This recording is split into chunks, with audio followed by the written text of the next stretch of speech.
एक विशाल राज्य था जिसका नाम अमृतगढ़ था। इस राज्य के राजा चंद्रकेतु अपनी वीरता और न्यायप्रियता के लिए प्रसिद्ध थे। उनकी एक सुंदर और बुद्धिमान पुत्री थी जिसका नाम राजकुमारी विद्युत लेखा था। अमृतगढ़ की एक खास बात थी, यहाँ हर साल एक जादू पक्षी आता था जिसका नाम था स्वर्णपंख। यह पक्षी पूरे राज्य में केवल एक रात के लिए प्रकट होता और अपने सुंदर गाने से चारों ओर खुशहाली फैला देता, किंतु कोई इसे पकड़ नहीं सकता था क्योंकि यह अदृश्य हो जाता था। एक दिन अमृतगढ़ के पड़ोसी राज्य कालद्वीप के राजा विरूपाक्ष ने यह घोषणा कर दी कि जो भी इस जादुई पक्षी को पकड़कर लाएगा उसे वह अनगिनत सोने चांदी का पुरस्कार देंगे। यह सुनकर कई वीर योद्धा और शिकारी उस पक्षी की तलाश में निकल पड़े। राजकुमारी विद्युत लेखा को यह बात अच्छी नहीं लगी कि कोई उस जादुई पक्षी को पकड़ना चाहता था। उसने अपने पिता से कहा, पिताजी, यह पक्षी हमारे राज्य की खुशी और समृद्धि का प्रतीक है, हम इसे कैद नहीं कर सकते। राजा ने उसे समझाया, बेटी, अगर यह पक्षी सच में जादुई है तो इसे कोई पकड़ ही नहीं सकता, लेकिन अगर कोई इसे पकड़ ले तो हमें उसकी रक्षा करनी होगी। इसी बीच राज्य में एक और युवक था जिसका नाम राजकुमार आर्यमित्र था। वह एक वीर राजकुमार था जो दूर देश से आया था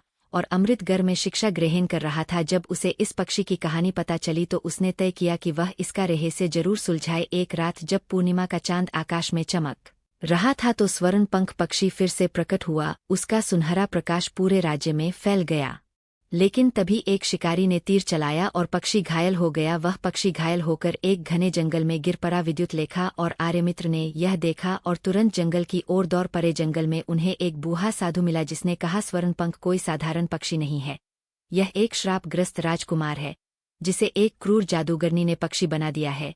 केवल सच्चा प्रेम और साहस ही इसे मुक्त कर सकता है।